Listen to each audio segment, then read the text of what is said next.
Is Bitcoin a scam? Let's find out. Google search trends for Bitcoin and scam within the same phrase are up over 250% since the all time highs in October. And it only makes sense. It's easy to throw your hands up after you got caught buying high and selling low. And honestly, it's why Bitcoin education and understanding it is so important. And that understanding it's not just a trade. Another thing I found in the search trend was how to trade Bitcoin, Bitcoin trade. Bitcoin trading live. Those are the most searched topics other than Bitcoin price. And I was just so blown away by that. And third is Bitcoin a scam? So you can see how that goes. People search for the price, they see if they can trade it. And once they get burnt, they say it's a scam. And I think it's a very telling story there. So I think more understanding is needed, definitely. Is Bitcoin scam or is it legit? Well, I think you need to look beyond price and more at what is happening behind the scenes. Not the scam influencers, not the people saying they got rich day trading or short selling. Let's talk about who is buying it. And that's what is important. Not the influencers, not the Kramer reports, not the YouTube people trying to sell you courses on trading or short selling. The people we're going to talk about, I really want you to stop and think about it because it's kind of like the backbone of understanding where this thing is going, like where Bitcoin is going.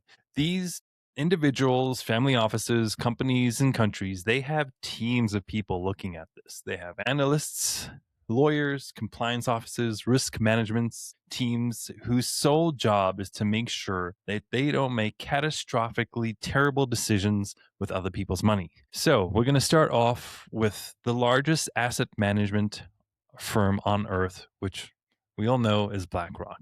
They manage over $10 trillion in assets, and I think that number is kind of insane. In January 2024, they launched their Bitcoin Spot ETF. And by early 2026, Spot Bitcoin ETFs collectively held 5.2% of the entire circulating Bitcoin supply. And remember, it doesn't matter how many Bitcoin somebody owns, they can't control it, they can't do anything. It's just a number that they own.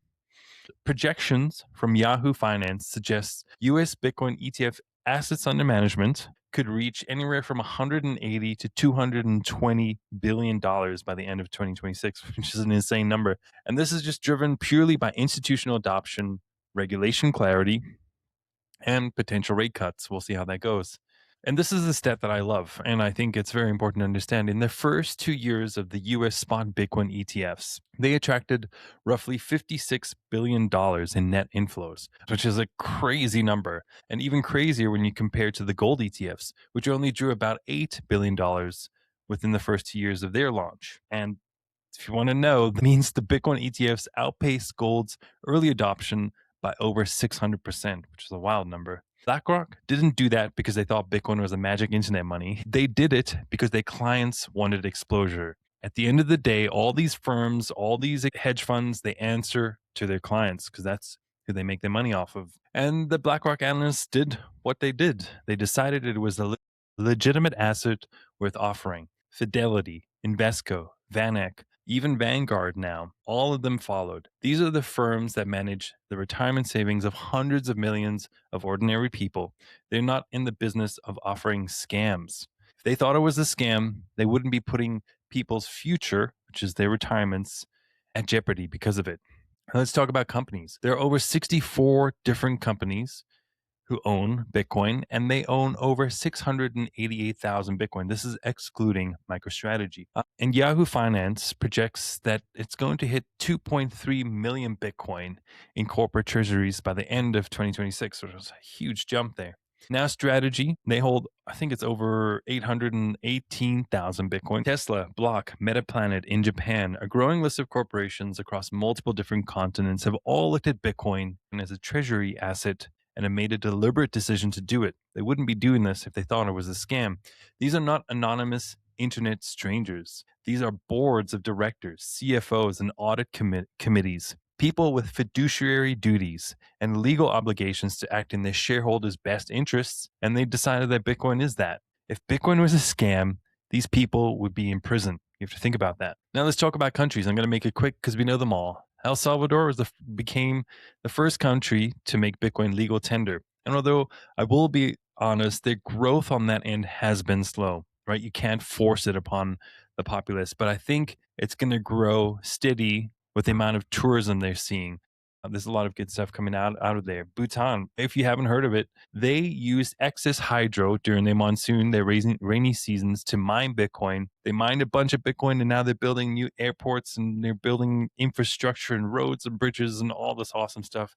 And they never bought a single Bitcoin. It's all from Bitcoin they mined, which is awesome. A country of less than 1 million people making one of the most sophisticated sovereign wealth decisions in the 21st century, and they wouldn't be doing that with something that is a scam.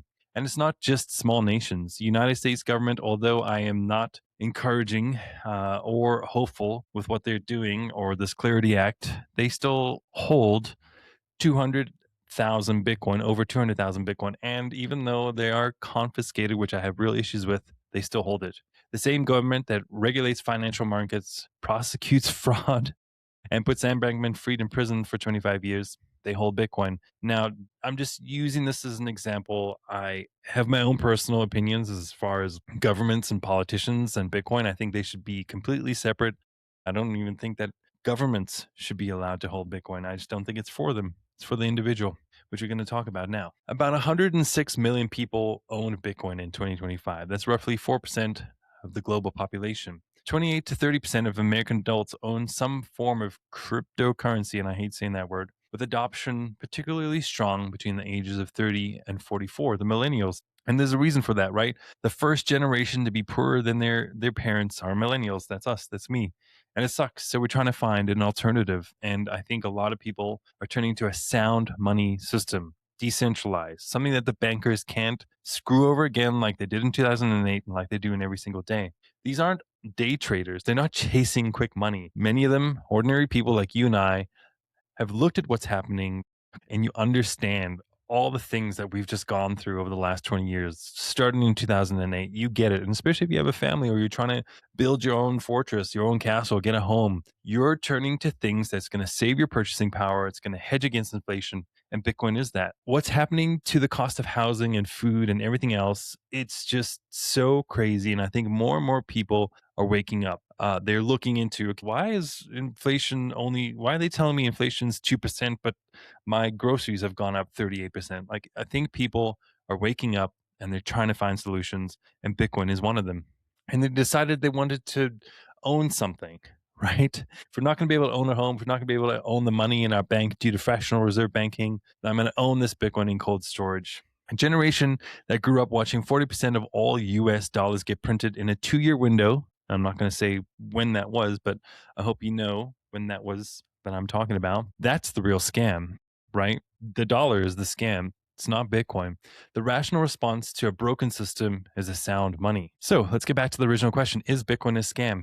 The scams in the space are real, and it just takes up so much attention and headlines because there are people who make really stupid decisions by pulling out their 401ks or taking money from parents and putting it in these things that seem legit, and they get completely wiped out. I'm going to go over a few examples. OneCoin raised over, not OneCoin, that it was called OneCoin, raised over $4 billion with no real blockchain. They didn't even have a blockchain. This is why Bitcoin is always tell you, do your own research. You can go on and verify the blockchain for yourself, the Bitcoin blockchain. Go to Blockchain Explorer. You can see every single block from the Genesis block that Satoshi mined, and that is what is real, not just some promise. And the founder of OneCoin is still on the FBI's most wanted list. He just pieced out with people's money. It reminds me of that one old coin where the guy, he launched it and 4 hours later, rugged people, took $4 million and got height lengthening surgery.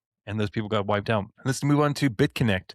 They wiped out over $2.4 billion in a real Ponzi scheme. And let's not forget FTX. They wiped out over $8.9 billion in customer funds. And that's all because of them trusting one person. Every single one of those scams had something in common. One person or group at the center controlling everything, asking you to trust them. As Bitcoiners love to say, don't trust, verify. Bitcoin has no founder, no CEO that can move your funds, no headquarters to shut down. There are no servers. Every transaction that has ever been made since January 2009 is publicly visible. Imagine if you could see every single transaction that bankers have done, or you could see every single transaction that your tax money goes to. I would love to be able to see that.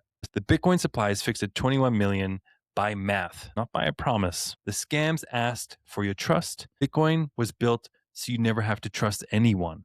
And that's powerful. So if BlackRock runs a Bitcoin ETF, 64 companies hold Bitcoin on the balance sheet, and if even the US government and others that we know of, we know Russia and China and Argentina and all these different countries are mining Bitcoin.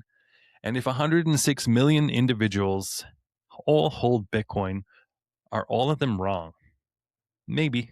Anything is possible. Or maybe people with entire teams of analysts and quality assurance and risk management did the work. And they looked at Bitcoin and they really looked at it and they arrived at different conclusions than the headlines from 2017. I know that it's easy to look at it and disregard it because it takes a lot of time to fully understand it. The door is open. The information is all public. There are so many amazing places that you can go to learn what you need to learn about Bitcoin and take back control of your financial sovereignty. The blockchain is transparent. Like I said, you can go into the Blockchain Explorer and look at every single transaction that's ever been made on Bitcoin. And I love that. You can verify everything. You just have to do the work. That's not what scams look like. Scams don't let you look at every single transaction, see where everything is going. That's not what scams do. Just keep that in mind. A fully auditable, open ledger, which is a blockchain, which is completely decentralized. The nodes verify everything. The miners, TikTok, next block, nothing stops this train. I'm hoping that kind of helps you think about it a little more. If you did get burnt, and I'm sorry you did, keep holding, keep dollar cost averaging. And as always, if you're going to buy Bitcoin, make sure you send it to cold storage. Peace out.